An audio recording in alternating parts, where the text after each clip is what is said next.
Okay, so let's continue with the IV characteristics of the PN junction. So if you remember last class, let's first do the qualitative aspects. Remember, in the PN junction, when things are at equilibrium, this is your P side, that's your N side, right? And then this is your built-in potential, this is your Fermi level, right? And so now when I apply a forward bias, and I'll remember, suppose I call, so this is my P, right? So I'll talk about equilibrium, hole concentration, PP0, NP0, right? This is the equilibrium concentration of holes on the P side, equilibrium concentration of electrons on the P side. Similarly, I talk about NN0, which is equilibrium concentration of electrons on N side. And we know that PP0 by NP0 is related by the exponential. This is sometimes known as the Shockley effect, right? That is that the ratio of the whole concentrations on either side, majority to minority. Always remember, this is a quantity which is much greater than 1, right? And so therefore its exponential number is a large number. And so the majority holes to the minority holes are roughly in the ratio of E power Q EBI by KT, and similarly we have this condition. The minority electrons are related to the majority electrons through the BPI, right? So again, this is what we essentially looked at. So you can use this formula to calculate BPI because you know what PP0 is. PP0 is nothing but NA, NP0 is NI squared by ND. And so from that you can get what the built-in voltage is, right? Now when I apply a forward bias, what happens? When I apply a forward bias, let's try and draw the band diagram on the same image. So again, I'm saying that I'm applying, either I can say that I'm applying a positive voltage with respect to N, or I'm applying a negative voltage to N with respect to P. So if I hold the P where it is, right, when I apply a forward bias, this is how the bands are going to, the band bending is going to get reduced, right? So this is going to be my new level of N. Again, remember what I'm doing is with respect to P, I'm applying a negative voltage to N. So I'm applying a negative voltage to N. In the band diagram, it's upwards, right? And so what I essentially now see is my band bending is reduced, and it is reduced by VBI minus VA. So we see that when I apply a forward bias, I'm reducing the band bending. Now let's think about the various currents that are flowing, right? So let us call about okay, before that let me just complete this thought. So when my band, so what I'm saying is in forward bias, band bending reduces, which means, again remember, we can use the Boltzmann approximation. And remember, when I've applied a voltage, things are no longer at equilibrium. So now we're talking about steady state. So at steady state now, if I call my concentrations without the zero subscript, now I'm talking about steady state, then what happens is in steady state, I can say my PP by NP. That is because of the fact that I've applied a voltage, my ratios have now changed, right? And the ratios of the majority and minority carriers on either side of the junction have now reduced. So this is the diode effect. That is because of the fact that I've applied a positive voltage right across the diode, I have essentially reduced the ratio. So now we know that PP is, again, if I assume low level injection, that is, I say that all this is not going to impact my majority carriers, right? What can you say about NP versus NP0? Is NP greater than NP0, less than NP0, equal to NP0? Remember, VBI is a positive quantity, VA is a positive quantity, right? So what you're seeing is that because of applying a positive voltage, I'm increased. And what is NP? NP is the minority carrier concentration in the P side, right? So by applying a positive voltage, I'm increasing the electrons in the P side near the junction. So what have I done? I've injected electrons into the P side. And this injection of electrons is now not due to light, but it is due to a field. Because of a voltage that I've applied across the diode, I am injecting electrons into the P side. So what I'm creating is I'm creating an NP on this side near the junction. And with the same logic, what can you say about Pn versus Pn naught? Is Pn greater than Pn naught, or Pn less than Pn naught, or Pn equal to Pn naught? No, Akshat, it should be the same, right? Look at the ratio of Pn and again Nn by Pn. Again, Nn is roughly a constant. So what happens is that Pn to Pn naught have reduced the ratio, right? So which means that Pn is again going to be greater than Pn naught.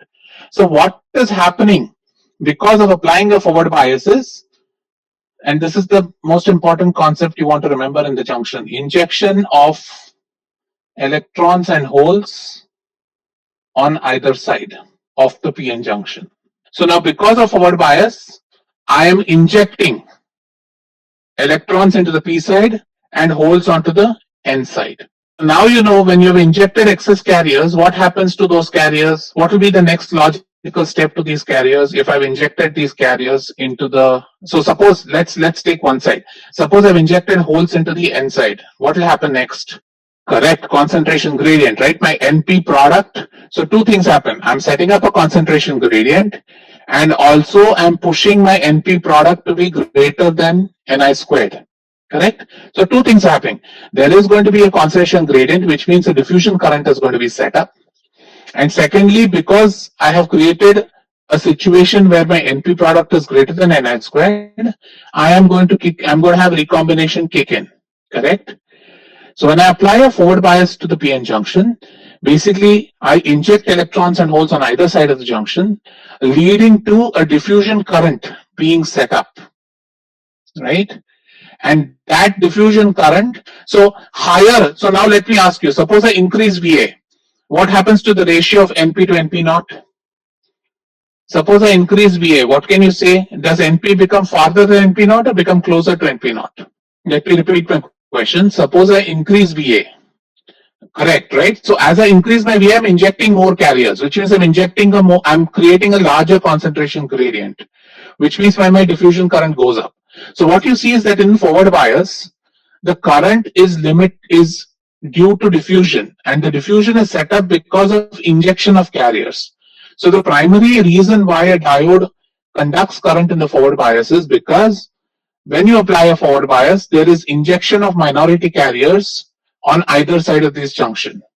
So if you want to think about the steps that go in terms of forward bias, so what do you have? You have injection of minority carriers on either side of the junction, right? So remember, it's happening on both sides. So I'm injecting holes into the N, I'm injecting electrons into the P. Now because of this injection, I set up a concentration gradient, which gives rise to a diffusion current. And similarly, my NP product becomes greater than Ni squared, so I have to consider recombination, impact of recombination, right? And so if I look at steady state, what's going to happen? At steady state, what's going to happen is, if I think about the PN junction now, this is my junction, this is my depletion region. What is happening is, I'm injecting holes here, and I'm injecting electrons here. And so these holes are eventually going to die down. We know how to do these calculations. We'll do that in a bit, right? So eventually holes are going to die down here, setting up a hole current which is going from P to N, or setting up a current which is going from P to N. Similarly, electrons move from N to P, which sets up a current from P to N again. So what's happening is that you have a diffusion current which is set up due to holes. You have a diffusion current set up due to electrons. Both are being set up in the same direction, leading to a net current flowing in the PN junction, right? So you see that in the PN junction, the forward bias current is a diffusion limited current. Okay, let's think about it another way. Let's talk about let's try and plot this in another way. Let's talk about hole diffusion, hole drift, electron diffusion, and electron drift.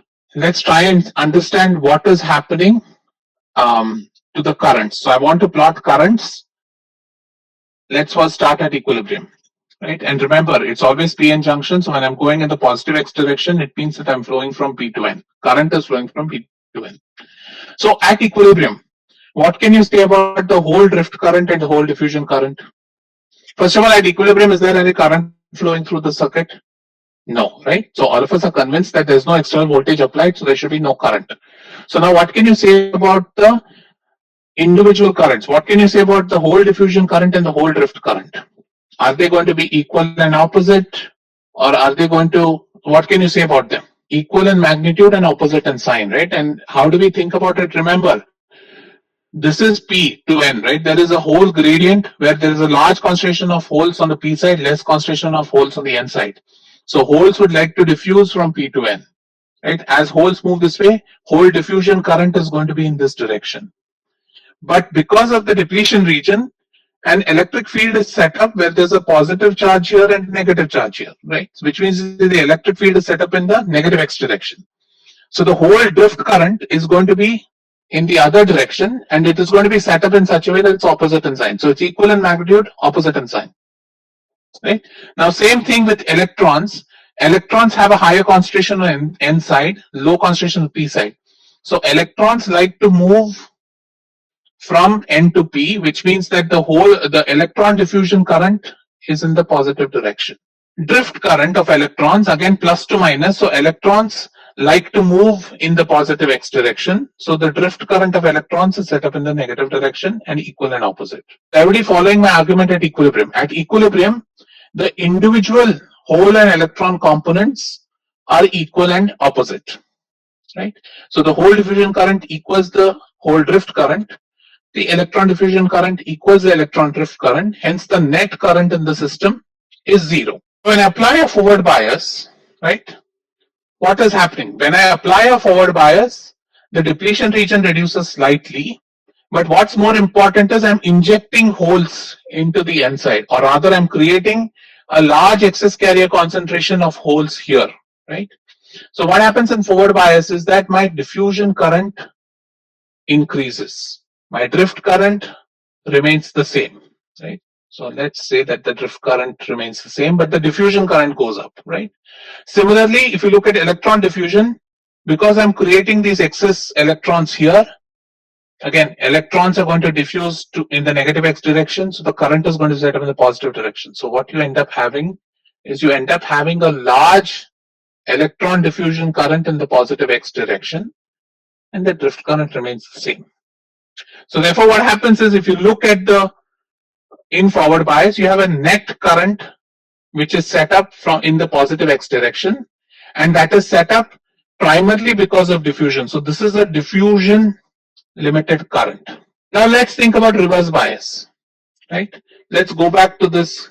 Now tell me, suppose my VA is a large negative number, right? I've applied VA. VA is a large negative number because it's reverse bias, right? Then what happens to the concentration? What happens to this relationship? If I apply a negative voltage, that is so what am I doing in that case? How would the bands go? In that case, the bands will have a larger band pending, right? So what happens? So exactly. So what I'm having in reverse bias is carrier extraction, right? So in reverse bias, I'm going to remove carriers near the junction. And so what happens essentially in reverse bias is that in reverse bias, your diffusion current falls drastically because I'm not creating a concentration gradient. Same with my electron diffusion current also drops drastically. But what happens? My drift current continues to remain in this direction. In fact, my drift current, right? And so what happens in reverse bias is I'll have a small drift current which would be directed from N to P. Okay? So qualitatively, this is what is happening in the diode. Again, remember, at equilibrium, electron and hole equate and cancel each other, right? Diffusion and drift for holes cancel each other. Diffusion and drift for electrons cancel each other. When you go to forward bias, in forward bias, you're creating excess carriers on either side of the junction. And so you're kicking in the diffusion current. So most of the current in forward bias is diffusion, and it's limited by how fast the holes and electrons diffuse on either side of the junction. In reverse bias, on the other hand, you're killing injection. So what is left behind is just the drift current. So you see that, I don't want to call this drift yet, but what you see is that you see a current which is moving in the opposite direction, right? And hence we'll see that the current in drift and diffusion in forward bias and reverse bias are very different. The other qualitative expectation you must have is, as I apply more forward bias, I have more injection of carriers, which means that my current should increase, right? So with that, we'll go and start looking at the math behind it. And you've done this before, so I'm just recalling a lot of the mathematics that we've done before. Sure, I have a doubt. Yeah. The previous slide for this. I don't exactly understand how the concentration gradient is being set up in this place. Yeah, we'll do that. I'm just going to do the mathematics. Hopefully that will help you. Okay. Let me know if you don't understand after that, then we can discuss at the end of the class. Okay, so other way to think about it. Let's do something like this. Let's talk about, let's say there's a depletion region here. And now I'm going to plot the log of doping or log of concentration. Let's say log of concentration. Right, so remember, this is your P side, this is your N side, right? So if you think about it, this is your PP0, right? And your NP0 would be somewhere here.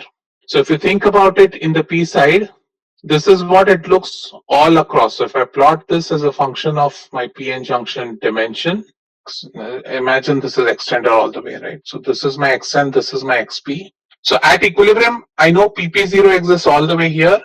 And similarly, if I look at this is all is NN0, right? And this is PN0. Everybody with me?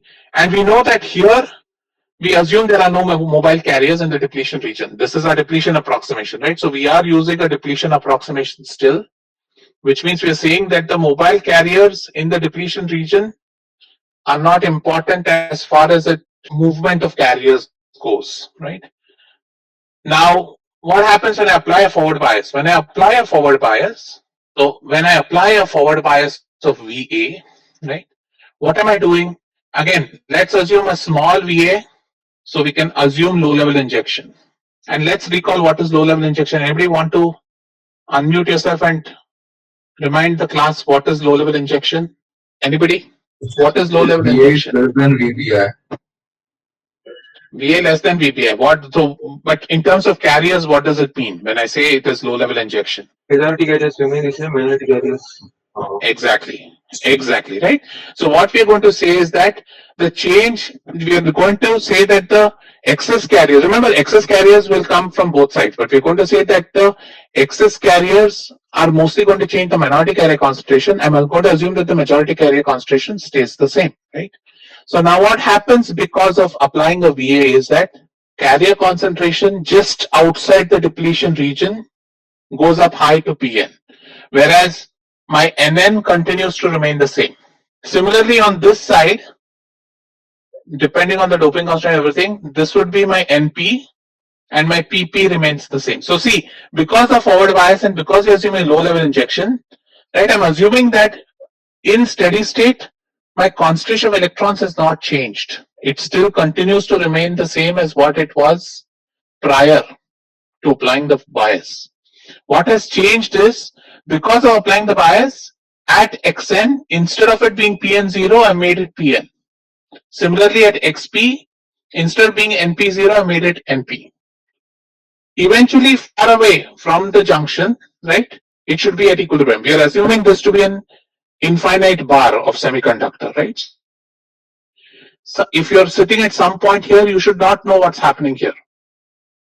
So what is essentially going to happen is you've set up an equation where just outside the junction you've created Pn. Far away it should come down to Pn0. Similarly, far away here it should be Np0, right? And so what you've created is a concentration gradient, and so this is how our excess. We'll do the maths, but you guys have done this before, right? It will look like a exponential curve. Carrier concentration. Malay asked, sir, shouldn't NN and PN also be less than NN0 and PN0? Malay, why should it be? Why should NN and PN be less than NN0 and PN0? So this is what is happening. This is what we're going to solve, right?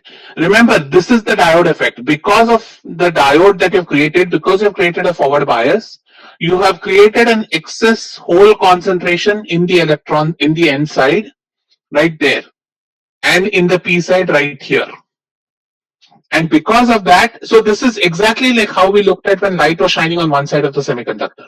Now, instead of light shining on one side, you have an excess, an electrical injection of carriers, right? So that's the only difference between a PN junction and light shining.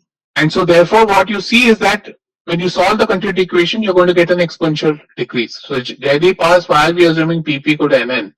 Jaideep, that comes from low level injection. When I say low level injection, I mean that the majority carrier concentration is not changing. All the excess carriers are only changing the minority carrier concentration. So what I'm saying is that Nn is equal to Nn0 plus delta N. This delta N is very small compared to Nn0, so I'm going to call it as Nn0. Whereas Pn is equal to Pn0 plus delta P, which is almost equal to delta P. Right? I'm going to do this, right? This is your low level injection. I guess following? Sir, Ah. sir, I'm talking about like on the either side, on P side, PP, the above line you have drawn both at the same level. So are we assuming that the No, no. concentrations are equal? This is just no, it is not equal right now. It can be anything. I just drew it to be equal. Oh, okay, sir. Right? Okay, so let's see what is happening. So if I tell you, let's look at the N side. Let's look in the N side. What do I know? In the N side, if I know that if I applied a voltage VA, right, I know Pn at x is equal to xn. That is the no, let's not call it Pn. Let's call P at x is equal to xn is Pn. P at x is equal to infinity is Pn naught. Correct? We know this. Also, so what is delta P at x is equal to xn? What is the excess hole concentration x is equal to xn? So these are the, and then, so these are the excess, and so then if I say delta P at x is equal to infinity, what is that equal to? 0, right? So what we're saying is that we know that in the diode, in forward bias, I have set up this concentration gradient with these boundary conditions, right? And so if I want to calculate, how do I calculate this? What do we know in steady state? Let's look at in steady state. We know the continuity equation. So what is the continuity equation? Continuity equation says that delta P by delta T is equal to dP dou squared P by dou x squared minus delta P by tau, right? This is going to be our continuity equation from chapter. I'm assuming at steady state, there is no change as a function of time. Dou P by dou T is 0, right? Which implies basically my dP dou squared P by dou x squared. Delta P is given by P minus Pn naught by tau P is equal to 0. This is my equation which governs the concentration of holes on the N side. So if I now define, let's say I define my excess carrier as P minus Pn naught is equal to delta P, what do I get? I get delta P can be written as, remember this is of the form d squared y by dx squared is equal to k squared y, right? So it is of the exponential form. So I can write my delta P as k1 exponent of minus x by, what is square root of dp tau p? LP, right? LP, right? So I can write this as minus x by LP plus K2 exponent of plus x by LP. Everybody remember this? We did this in the last chapter. Anybody not able to follow, please let me know. We have done this when we did diffusion exactly, right?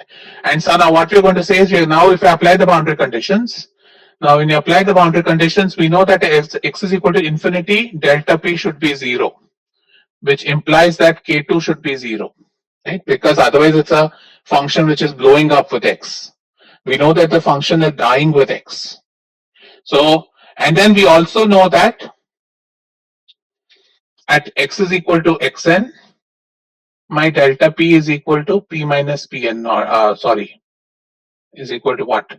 Is equal to Pn minus Pn naught. So I can write my delta P at any x to be Pn minus Pn naught exponent of minus x minus xn.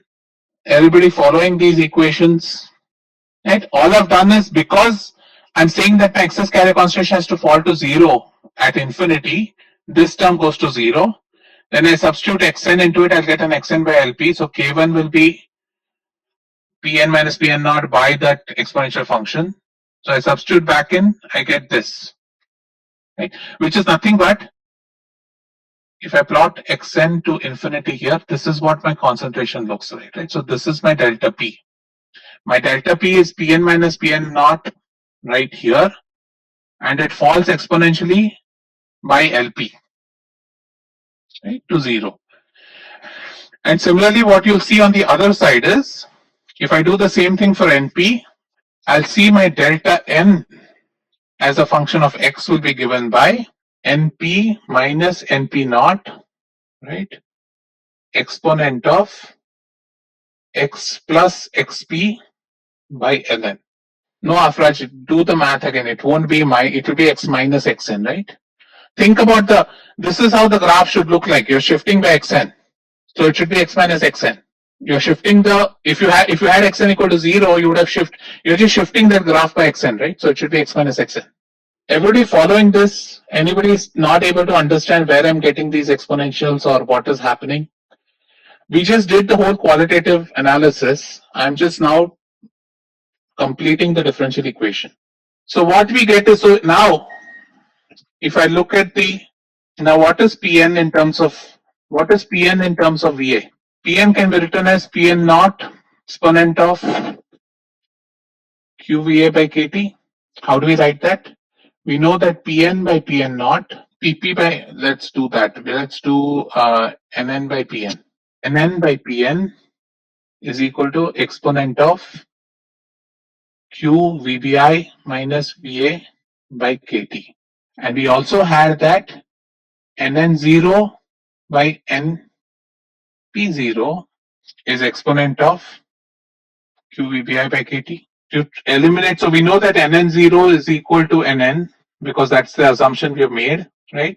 You eliminate the two, what you'll get is that, you can also write the other way, that what you'll essentially get is Pn is Pn0 exponent of QVA by KT. So what's happening is that additional electrons you've created, the additional holes you've created on the inside are directly proportional to VA, exponentially to VA, right?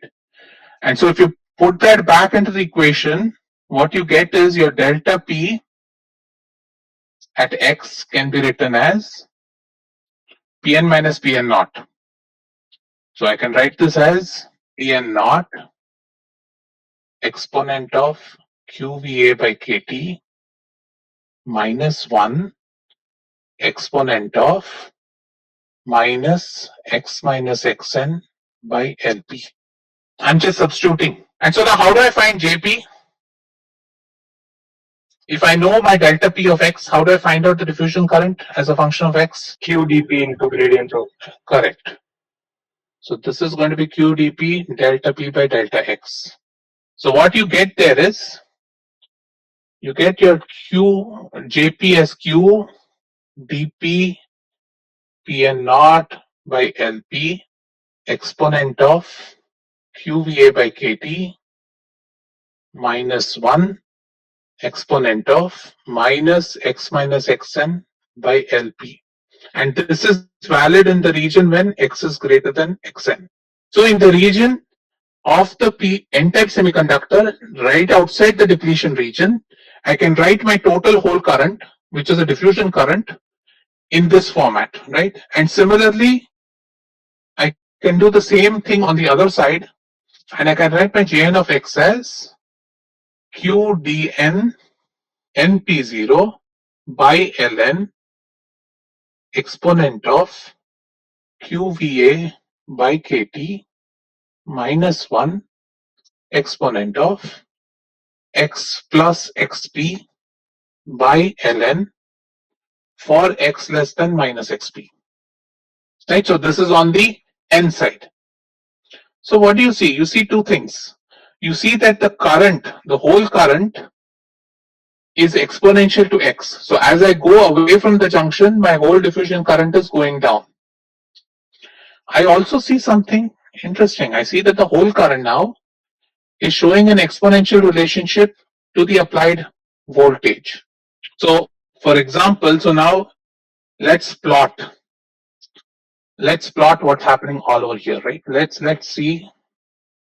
So again, this is my junction, which is at 0. This is x. This is xn. This is minus xp. Right? So if I want to plot my whole concentration is going to be the majority carrier concentration on the P side, and on the N side, it looks like this. This is going to be my Pn, and it dies down to Pn naught at x is equal to infinity. Similarly, this is my electron concentration in the p-type semiconductor, and that dies down to minus 0 at minus infinity. So this is my charge. So what you want to remember is, and this is a key point to understand later when we talk about switching characteristics of the diode, is that when you have a forward bias, when the diode is in forward bias, there is a charge that is stored in the diode, right?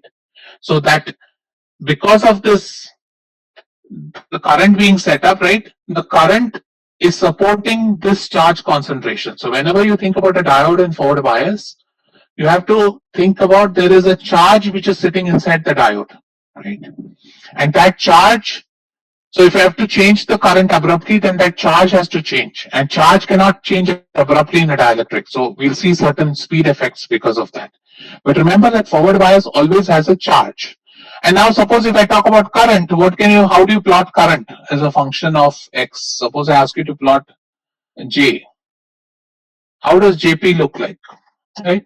So JP is going to look exponential here, and JN, let me use a different color for JN. JN is going to look like this. Right? So this is JN, this is JP. Right? Both of them are exponential. Because the charge is exponential, the gradient of the charge is also exponential, and we know it is diffusion limited. Now comes the assumptions. Now what we say is, eventually there is a net current flowing. So we know that the diode, there is a net current J that is flowing through the diode. So what we now make an assumption is that Jn stays a constant in the depletion region. So this is an assumption. This is a modeling assumption that I make, right? So I make the modeling assumption that Jn stays constant in the junction. Similarly, what I would say is that if you think about Jp, I'm going to make the same assumption that Jp, so this is Jp, that stays constant in the junction. And now what happens on this side is, remember that the net current through the junction diode is a constant. So you see that the whole, this is an electron current. So there will be another whole current which is going to be set up, which is going to do this. And we'll talk about that in a bit. But I want you to remember that this is the diffusion current, right? The net current flowing through some J. So whatever is remaining is going to come from holes. And we'll talk about what is happening here. Similarly, if I look on the other side, I'm going to have an electron current which is going to compensate for the whole current, and that's going to do this. So if I look at the current distribution in the diode, right? The current distribution in the diode looks like this. And when we say what is the current of the diode, we call the current, which is what we are modeling, to be the current at the junction. So we'll say J at the junction is given by Jp at x is equal to xn plus Jn at x is equal to minus xp. Right? What we are saying is that there is no change in the diffusion current on either side within the depletion region. So if I want the current at the junction is a summation of both the whole current and the electron current. Because remember, both of them are going to send you current in the same direction, right? As holes diffuse this way, a current is going to be set up in this direction. as electrons diffuse in the negative x direction, a current is going to be set up in the positive x direction. Okay? And so when you substitute these quantities, remember you're looking at x is equal to xn and x is equal to minus xp. So the terms on the x side will get cancelled. So what you're left with is exponent of QVA by KT. So this is for equilibrium, right? That's why we are getting it as a constant. No, this is not for equilibrium. This is at steady state. There is no equilibrium. When you applied a bias, it cannot be in equilibrium anymore. So what I'm saying is that the current at this point, that is at the junction, at x is equal to 0, I'm saying that is a combination of the electron current here and the hole current here. And I'm saying essentially that there is no change in current in the depletion region, right? Because what we're saying is that the depletion region doesn't have any carriers. So whatever carrier is coming here will get swept across. Whatever carrier is coming here is going to be swept across. So we're saying that the depletion region is essentially does not have a steady state carrier concentration inside. So whatever is the carrier concentration here, that's going to show up at this end, and whatever is here is going to show up at the other end. So I'm making this assumption that my total current at the junction is just given by the current here plus the current here. Right? That is how I'm defining the current at the junction. And so this term can be thought of as some current J0 exponent of QVA by KT minus 1.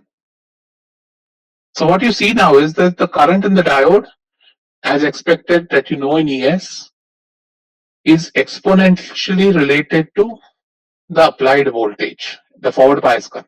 And this J0 is an important term because J0 is telling you what is it is the prefactor of the exponent, right? And J0 can be written as Q dp Pn0 by Lp plus Q dn Np0 by Ln. So Pn0, what is Pn0? Pn0 is the equilibrium concentrations of holes in the N side, right? So which is Ni squared by Nd. Np0 is Ni squared by Na. So my J0 becomes Q Ni squared dP by Lp times Nd plus Dn by Ln times Na. This is the Shockley equation or the diode equation. So you'll see a lot of textbooks. This is the diode equation. So whenever you say a diode, the diode again is given by this. So now you see similar things to the depletion region, right? If I say, suppose I find an P plus N diode. So let's remember what is P plus N. When I say a diode is P plus N, what does it mean? Anybody? Na is much greater than Nd. So if Na is much greater than Nd, what happens to this expression? What happens to the leakage current expression? Which term drops out? So when Na is much greater than Nd, you see that this term drops out. You see that this term drops out, and all that is remaining is what is happening on the lightly doped side. Right? So again, similar to depletion region, again in this diode, if it's an asymmetric diode, you see that the characteristics of the diode are controlled by what is happening on the lightly doped side. Right? So if I assume that Na is much greater than Nd, right, then the diode characteristics are determined completely by Nd. So again, the lightly doped side of the diode is contributing to the current. Now what happens, now let's use this equation. So we have the equation, we just said that the equation for the diode can be written as J0 exponent of QVA by KT minus 1. Now what happens when VA is negative? What happens to the current? So if I'm looking at reverse bias, when VA is negative, what happens to the current? What can I write J as? Is it a function of the voltage or not? Suppose I assume VA, mod VA is much greater than KT by Q. Suppose I assume that the applied voltage in reverse bias I've applied is much greater than KT by Q. Then what happens to this exponential term? So what you see is in reverse bias, you see I can approximately write my current as J0. So now if I plot log of J, versus V. How does it look like in the forward bias? In the forward bias, it looks like a straight line with a slope of, what is the slope of this curve? A log J versus V. What is the slope of the curve? And then if I plot, so what you see is that the IV characteristics of the diode look like this, right? There is a constant current at reverse bias. In reality, it would look something like this. There would be some slope for very small Vt, but it will immediately become a constant, right?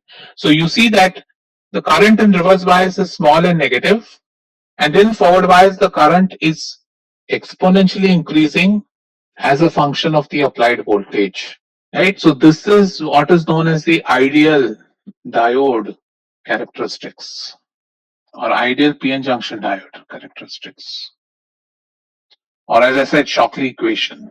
So I'll stop here. We'll then look at some other special cases of diodes, etc. But again, remember, go through this again, go through your notes again. I know I've covered quite a bit today. If any questions, if you don't have it right now, come back to me in the next class and ask your questions. But there are very important concepts that we've covered today. With that, I'm done with the lecture. Those who have to leave can leave. If you have any questions, you can stay back. Sir, can you go to the previous slide? Yes. So, and I have another doubt. Like, why is the magnitude of V very, very large than KT by Q? No, I'm just saying KT by Q is 26 millivolts, right? So suppose I apply 1 volt, then it's almost all, I can always say that it's going to be much larger than the thermal voltage, right? But can't we say same for forward bias as well? Right. So again, all I'm saying is that in reverse bias, I just wanted to get you guys to think that within a few, like if I apply a reverse bias of more than say 100 millivolt, the current becomes a constant. Whereas not in the case of forward bias, right? For forward bias, even for a small applied voltage, I'll see a large change in current. Okay. Right. So what I wanted you to get is that the shape of the graph is different on either side of the zero.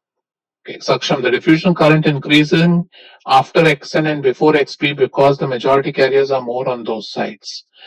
Yes, so we'll look. So Saksham, when we do next class, we'll do this graph again. We'll try and understand this. I've just barely done this. We'll spend some time understanding what is happening here. What are all the assumptions that have gone in when I made this graph? Right? I was hoping some of you would ask questions, but we'll do that in this next class as to what does the majority carrier mean, what does the minority carrier current mean. 2 more slides back. Ritika, is this what you wanted? Okay, Sanya, in the previous lecture when finding v of x by integration, why did you take v0 despite the definite integral? There is no need to take v0. I took v0 because I just wanted to tell you that the reference can be set anywhere, right? Whenever you say voltages, right? Remember, voltage is a potential difference, right? So when I say something is, suppose I say a node voltage is 4 volts. Even though I'm using the sentence 4 volts, it is with respect to some ground. So you already assume that there's a ground somewhere which is going to be your reference voltage, right? So I just wanted to raise that, to give you guys that idea that voltage is a relative term, right? So when you talk about energy, when you talk about voltage, band diagram and all that, right? It's always a relative term. So you can pick a reference. Why this becomes important later when we do some additional devices, you'll see that I'll pick references whichever makes it easy for the math. Right, so I want you guys to remember that all these are references which can change depending on how we want to model things. So there is no need for you to quote V0.